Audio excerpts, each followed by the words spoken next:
आशीर्वाद. घराचं फाटकं उघडून मी आत शिरलो. कॅप्टन झाडांना पाणी घालण्यात मग्न होते. मी जिन्यावर 4 पावलं चढलो न चढलो तोच मागून आवाज आला, या रमेशराव. चहा घेऊ? त्यांची ती विनंती म्हणजे ऑर्डरच. ती मोडण्याची हिंमत माझ्यात नव्हती. मी अबाउट टर्न केलं आणि खाली आलो. कॅप्टनच्या हातातला पाण्याचा पाईप घेतला, तोंडावर गार पाण्याचे शिंपके मारले आणि रुमालानं तोंड पुसत हॉलमध्ये शिरलो. कॅप्टन माने ग्रीन रंगाचा टी-शर्ट आणि रंगबिरंगी बरमुडा घालून बहुधा माझीच वाट बघत बसले होते. खरं तर कॅप्टन मला नेहमी एकेरी हाक मारतात, पण कधी त्यांचा गप्पा मारायचा मूड झाला की ते एकदम मला रमेशराव किंवा जगताप साहेब वगैरे संबोधायचे. त्यात गप्पा करणे म्हणजे कुठल्या तरी विषयावर चर्चा करणे, हे आता मला अनुभवावरून कळले होते. कॅप्टन माने सैन्यातून स्वेच्छेने निवृत्त झाले आणि मराठी मुलांना सैन्यात दाखल होण्यास मदत करण्यासाठी सैनिक नावाची संस्था चालवत होते. त्या माध्यमातून अनेक मराठी मुलं सैन्यात दाखल झाली होती. त्यांनी मला बसायची खूण केली आणि नोकराला चहा आणायला सांगितला. अर्थात त्यासोबत तो पोहे, समोसे, कचोरी, गुलाबजामुन वगैरे आणणार आणि चहाच्या नावावर माझं डिनरच होणार, हे मला अनुभवातून कळलं होतं. तसंही आज फारसं काम नव्हतं, त्यामुळे रिलॅक्स बसायचं आणि गप्पा मारायच्या हे ठरवून टाकलं. काय रमेशराव, काय म्हणते तुमची कंपनी? मजेत? मस्त चाललंय. मग आता पुढचा काय विचार आहे? कॅप्टन सहज बोलत आहेत. मला जरा आश्चर्य वाटले, कारण ते फारसं इकडचं तिकडचं बोलत नसत. हां, आत्ता इन्स्पेक्शन करण्याचा विचार आहे. मी माझं पुढचं स्वप्न सांगितलं. कॅप्टन मला त्यासाठी टिप्स देतील ह्याची मला पूर्ण खात्री होती. वा रमेशराव, खरंच तुमचं कौतुक करावं तितकं कमीच आहे. कॅप्टन समोरच संत्र उचलून घेत म्हणाले. आता मात्र मला भीती वाटू लागली होती. कॅप्टन माझं कौतुक करत आहे याचा अर्थ आजच टार्गेट मिस तर नाही ना? थँक्यू कॅप्टन, तुमचे आशीर्वाद आहेत. मी एकदम मनातलं बोलून गेलो. खरंच गेल्या 4-5 वर्षात कॅप्टनचे आशीर्वाद माझ्या पाठीशी होते. रमेशराव, तुम्ही आधी इंजिनिअरिंग केलंत आणि मग MBA बरोबर ना? हो. मला अजूनही कॅप्टन मानेंच्या विषयाचा अंदाज येत नव्हता.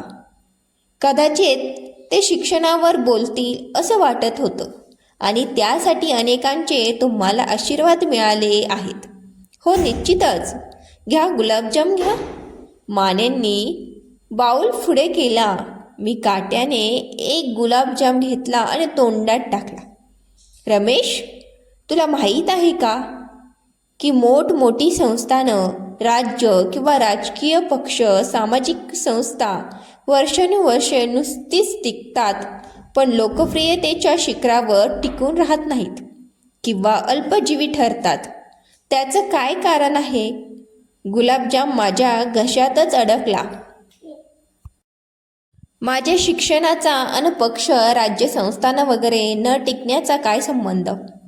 किंवा असं म्हण की जितका एखादा पक्ष किंवा कंपनी एखादा व्यक्ती खूप लोकप्रिय करतो, त्याला अधिक उंचीवर नेणे किंवा किमान लोकप्रियता टिकवणे त्याच्या मुलाला किंवा मुलीला किंवा इतर कोणत्या वारसदाराला जमत नाही. याचं कारण काय असेल? मी आता चाटच पडलो होतो. हे माझ्या कधी डोक्यातच आलं नाही. किंबहुना असा मी कधी विचारच केला नव्हता. पण तरीही माझं शिक्षण आणि याचा काय संबंध? माने उगाच काहीतरी हवा पाण्याच्या गोष्टी करणारे नव्हते. रमेश, तुला काही कल्पना नाही? नाही म्हणजे मला ह्याचा आणि माझ्या शिक्षणाचा संबंध काय, हे कळले नाही. जवळच आहे, कॅप्टन मोगाम म्हणाले. कसा? मी सरळ मुद्द्यालाच हात घातला. रिलॅक्स, हळूहळू येईल लक्षात. पण त्याआधी वारसदाराचा मुद्दा. हा म्हणजे इतिहासातील उदाहरण बघितलं तर 1-2 सोडले तर सगळेच वारसदार कमावलेली संपत्ती सत्ता बुडवणारेच निघाले. नाही नाही, तुम्ही चुकताय जगताप साहेब. म्हणजे? मी जरा गोंधळलो. म्हणजे वारसदार चांगले आणि तितकेच कर्तृत्ववान होऊ शकले असते किंबहुना होते. मग अडचण कोणती होती? काहींच्या बाबतीत अतिलाड तर काहींच्या बाबतीत स्वतः कर्तृत्ववान व्यक्ती. ह्या असं कसं होईल? मी एकदम त्यांचं म्हणणं उडवून लावलं. रमेशराव, इथेच तर गडबड होते. म्हणून तर मी मगाशी तुमच्या शिक्षणाविषयी विचारलं. म्हणजे मी हे शिकलोय पण एक्झॅक्टली, पण आत्ता आठवत नसेल ना? हो, म्हणजे नाही आठवत आहे. मी सरळ शस्त्र खाली टाकले. काही चालीतच सरळ चेकमेट व्हावं तसं मला वाटत होतं. हरकत नाही. मानेनी माझा चेहरा वाचला असावा. म्हणजे तुम्हाला असं म्हणायचंय की वडील कर्तृत्ववान असल्यामुळे मुलाला किंवा मुलीला वावच मिळाला नाही. Sort of. म्हणजे बरेचदा हे न कळतही होत असावं. म्हणजे असं बघा की एकतर कर्तृत्ववान व्यक्ती पगारी गाजवण्याच्या नादात म्हणा किंवा मिळालेलं वैभव टिकवण्यात इतके गर्क होतात की आपला वारसदार कोण असेल आणि त्याला कसं ट्रेनिंग द्यावं याचा एकतर विचारच करत नसावे किंवा केला तरी तसा विशेष वेळ देत नसावे. होऊ शकतं, मी उगाच सावधगिरीने म्हणालो. खरं तर मला अद्यापही नेमकं मानेंना काय म्हणायचं ते कळत नव्हतं. ते बरेचदा गनिमी कावा वापरायचे. म्हणजे एकदा मुद्दा समोरच्याकडून स्पष्ट करून घेतला की ते पुढे तोच धागा वापरून समोरच्याला चर्चेत हरवायचे. त्यामुळे मी मोगम उत्तर देत होतो. ही एक गनिमी कावाच त्यांच्याकडूनच शिकलेला. पण ते बहुधा त्यांच्या लक्षात आलं नसावं. ते पुढे बोलतच होते. मला तरी वाटतं की कधी ही मोठी माणसं स्वतःचे कर्तृत्व झाकले जाईल की काय या भीतीने अगदी पोटच्या मुलाला किंवा मुलीला पुढेच येऊ देत नाही. असं कसं होईल? म्हणजे आता बघ, बरीच राजकारणी मंडळी नवीन रक्ताला वाव मिळाला पाहिजे असं म्हणतात. पण म्हणूनच कोणीच सक्रिय राजकारणातून निवृत्त होत नाही. माझ्या डोळ्यासमोरून अनेक उदाहरणं सरकून गेली. कॅप्टनाचं मत अगदी बरोबर होतं.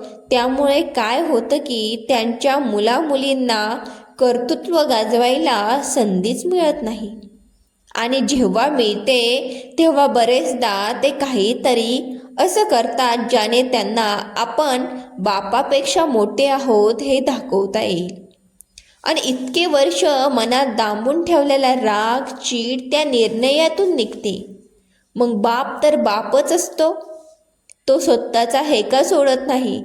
तोही त्यांच्याच मुलामुलीला दाबून कसं टाकता येईल याचाच विचार करतात.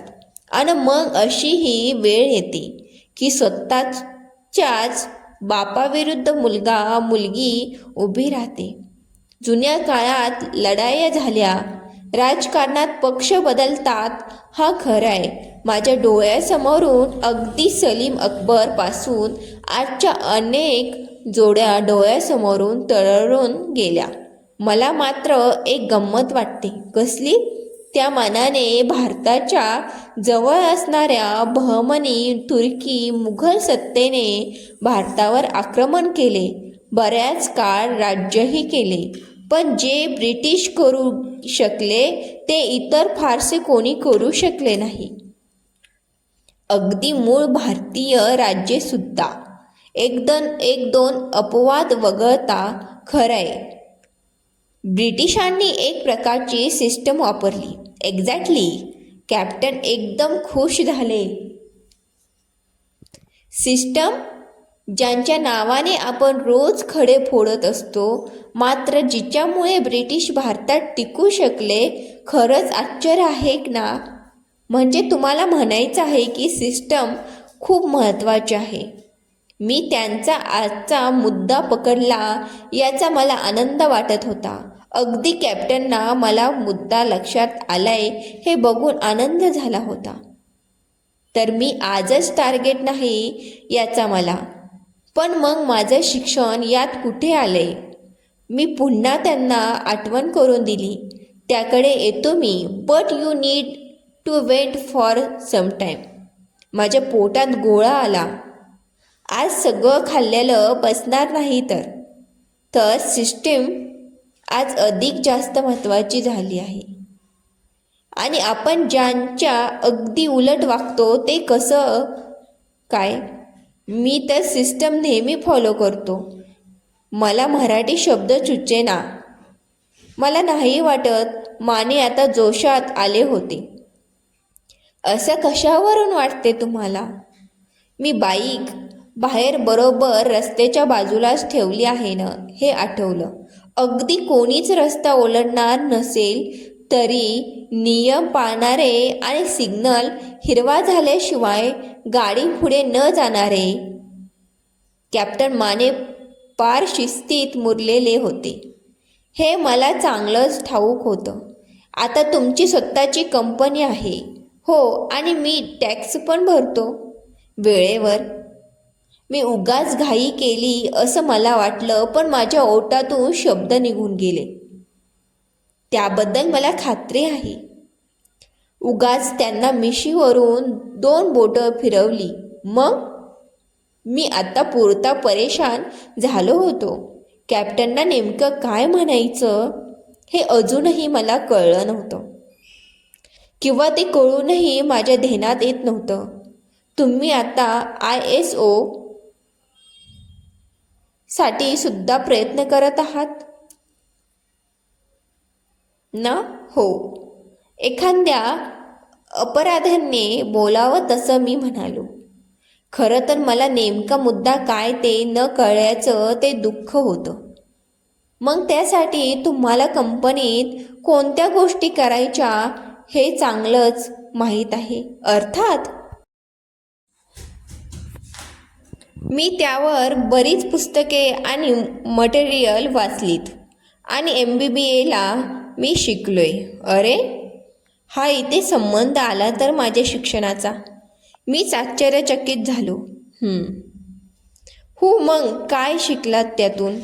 हा, म्हणजे कंपनीचं काम, त्याचं डॉक्युमेंटेशन, त्यासाठी कंपनीत उपलब्ध कराव्या लागणाऱ्या सुविधा वगैरे. बस इतकं शिकलात? मला एकदम अपमानास्पद वाटलं की नेमकं मानेंना काय म्हणायचे आहे तेही मला कळू नये. तुम्हाला कंपनीत प्रत्येकाने कोणतं काम कसं करावं याचे मॅन्युअल आणि आत्तापर्यंत काय केलं आहे त्याचे डॉक्युमेंट्स तयार करावे लागले असतील ना? हो, तोही डॉक्युमेंट्सचा भाग आहे.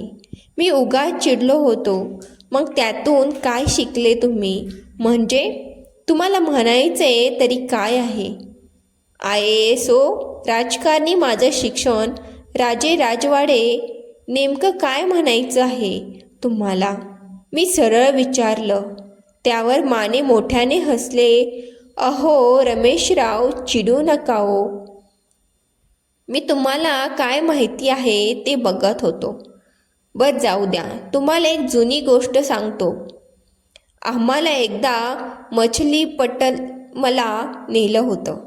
तिथे मॅनेजमेंटचं ट्रेनिंग दिलं होतं.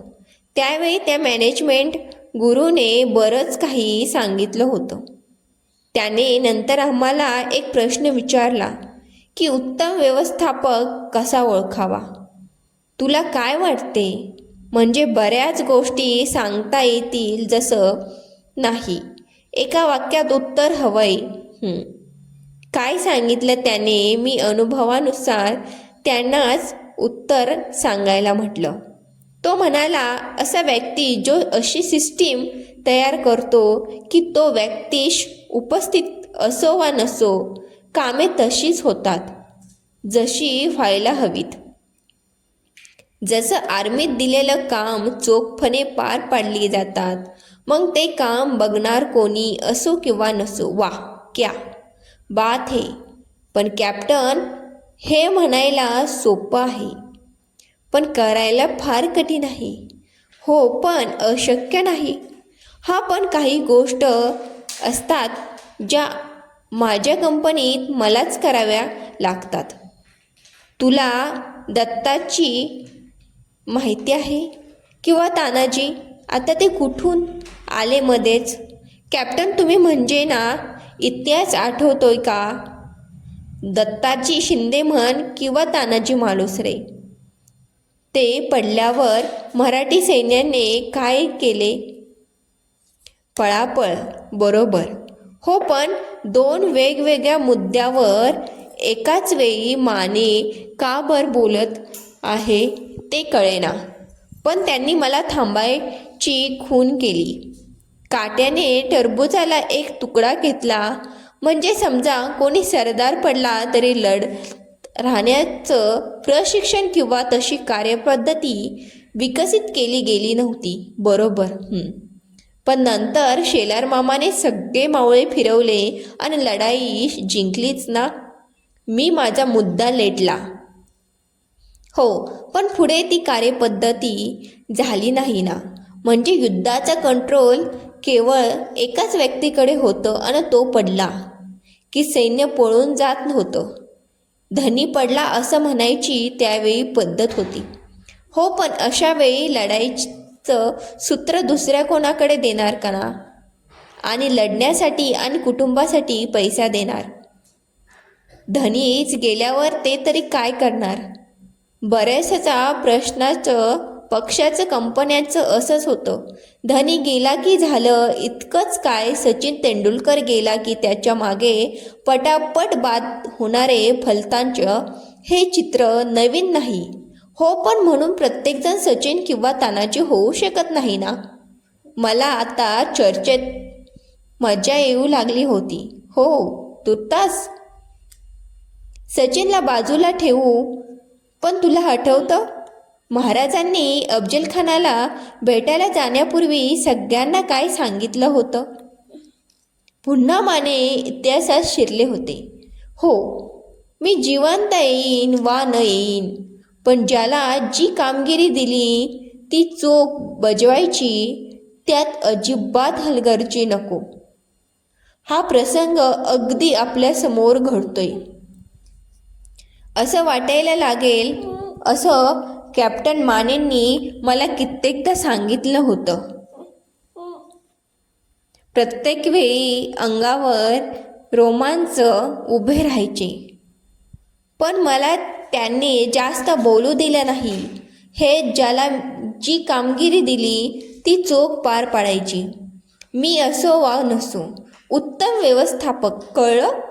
आता मला हळूहळू लक्षात येऊ लागलं होतं की मानेंचा आजचा विषय उत्तम व्यवस्थापक आहे.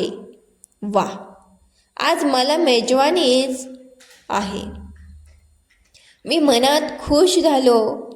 तुला माहिती आहे का, पहिला बाजीराव पेशवा यांचं युद्धतंत्र शिकण्यासाठी इंग्रजांनी काय केलं होतं? काय? एका चित्रकाराला पाठवलं आणि मराठी सैन्य प्रत्येक युद्धात कसं लढत याचे चित्र काढायला लावले. त्यावरून त्यांनी मराठ्याची युद्ध कार्यपद्धती समजून घेतली आणि हेच त्यांनी टिपू सुलतान आणि तत्कालिक चांगल्या राजकर्त्यांच्या बाबतीत केलं आणि शेवटी सगळ्यांना हरवून या देशावर 150 वर्ष राज्य केलं. चांगली कार्यपद्धती महत्त्वाची असते, हो ना? म्हणून तर लोक आजकाल सिस्टमला दोष देतात ना, तेही चुकीचंच आहे. माने एकदम सहज म्हणाले. मला वाटलं की त्यांनी माझं म्हणणं बरोबर ऐकलं नसावं. मी पुन्हा एकदा माझं मत सांगितलं तर माने म्हणाले, रमेशराव, अहो, आपण सिस्टीम आधी समजून घेतली पाहिजे. सिस्टम बनवणाऱ्यांनी सुद्धा विचार करूनच बनवली असेल ना. उगाच 1-2 उदाहरणातून आपण काहीतरी विचार करतो आणि मग सिस्टमला दोष देतो. असो, तो आपला आजचा विषय नाही. मला एक सांगा, चांगली सिस्टम बनवण्यासाठी तुम्ही काय करता? काय कॅप्टन? मी काही आमदार किंवा खासदार थोडीच आहे नियम अन कायदे बनवायला. मी हसत हसत म्हटलं, पण मी त्याविषयी बोलतच नाही आहे. मी विचारतोय, तुम्ही मिळवलेलं ज्ञान दुसऱ्या पिढीपर्यंत पोचवण्यासाठी तुम्ही स्वतःची कार्यपद्धती विकसित केली का? हां कॅप्टन, माझं अजून लग्नसुद्धा झालं नाही. पुढच्या पिढीला अजून वेळ आहे. हां, अरे माझं म्हणणं ती पिढी नाही. मग? मी जरा गोंधळलो. तू इंजिनियर झाला, नंतर MBA केलंस, त्या ज्ञानाचा वापर करून स्वतःची कंपनी स्थापन केली, पण समाजाला त्याचा काय फायदा? माझ्या कंपनीत 26 लोकांचा स्टाफ आहे. ते नोकरी करतात. तू त्यांच्याकडून काम करून घेतो आणि पगार देतो. मग तुम्हाला काय म्हणायचे आहे? तू जे ज्ञान मिळवलं त्यासाठी अनेक चांगल्या लोकांची मदत झाली असेलच. हो, ते तर आहेच. मग तू इतरांना मदत करणे अपेक्षित आहे, नाही का? हो, ते मी करतोच आहे. मला नाही वाटत की ते पुरेसं आहे. म्हणजे आजच जीवन खूप वेगवान झाले. कदाचित तुला ज्यावेळी मदत करायला वेळ असेल त्यावेळी ज्याला मदत हवी तो नेमका व्यस्त असेल. पण त्यासाठी मी जबाबदार आहे का? ज्याला गरज असेल त्याने समोरच्याच्या वेळा पाळायला हव्या ना. बस इथेच गडबड आहे. मदत करावी ती सर्वांना. तू मदत करतो हे लोकांना कसे कळेल? त्यांना नेमकी जी मदत हवी ती तू करू शकलो की नाही यासाठी त्यांनी हेलपाटे का मारावे? पण मला काय बोलावे ते सुचले नाही. यामुळे आपले भारतीय लोक मागे राहतात. कारण जगभरात बरंचसं ज्ञान इंग्रजीत आमची इंग्रजीची बोंब.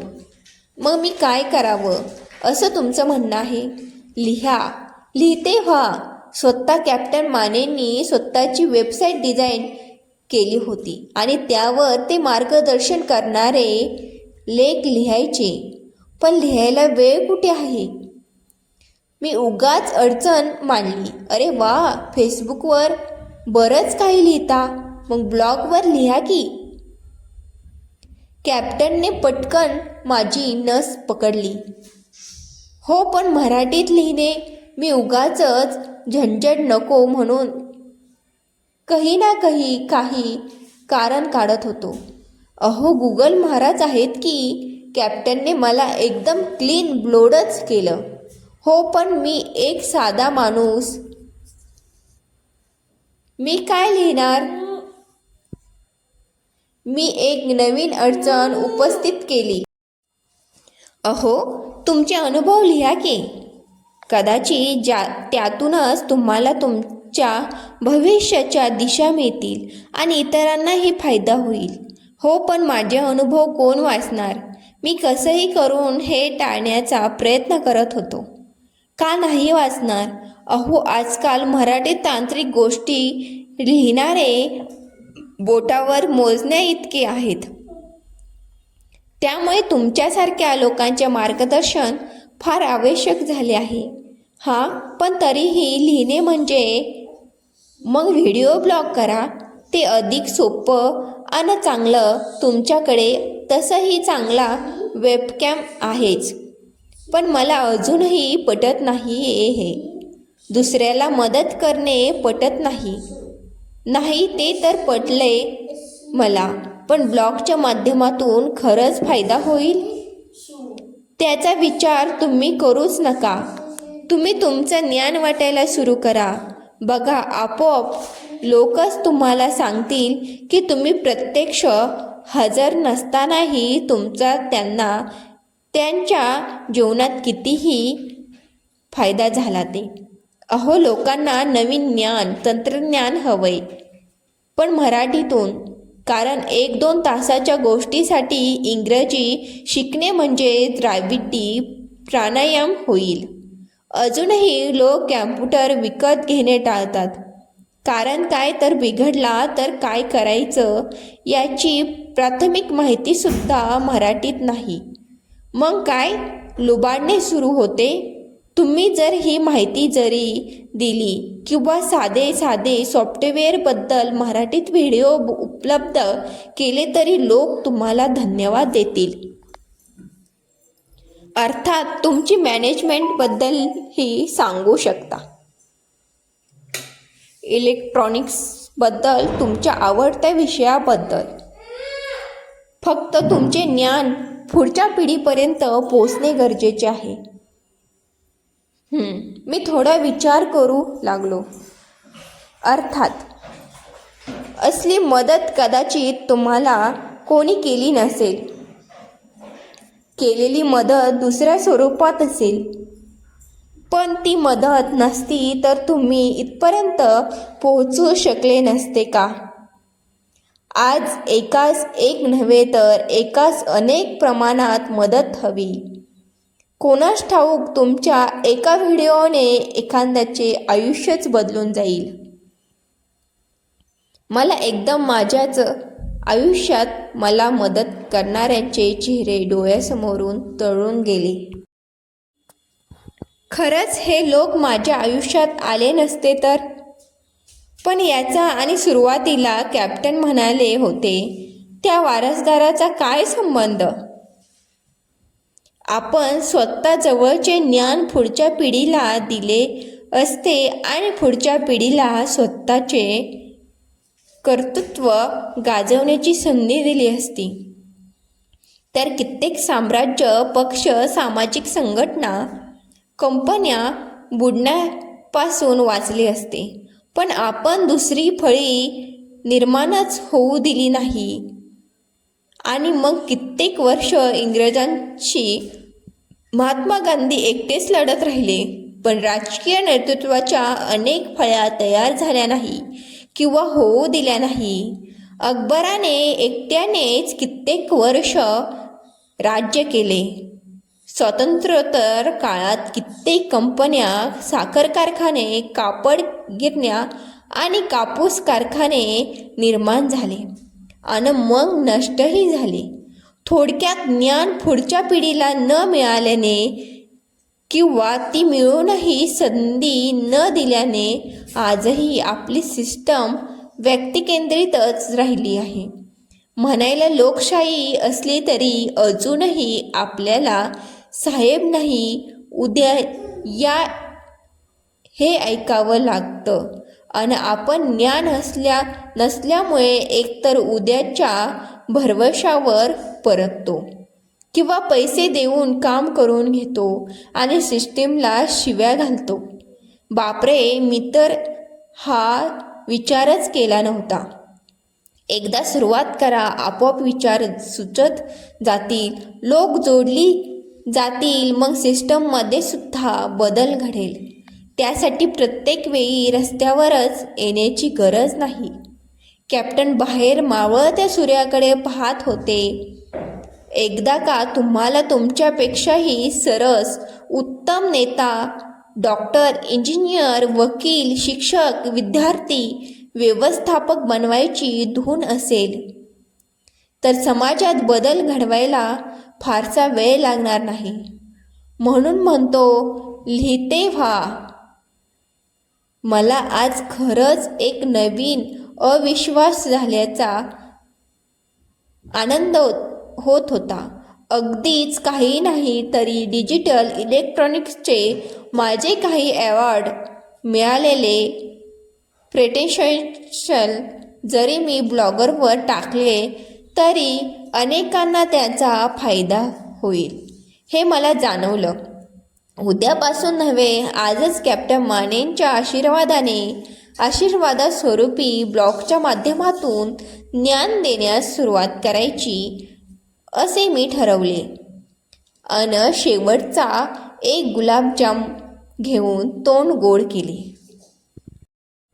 या कथेतून तुम्ही काय उद्देश घेतला हे कमेंट बॉक्समध्ये नक्की सांगा.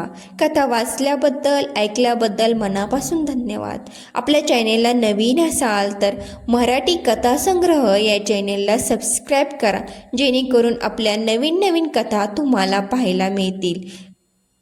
धन्यवाद.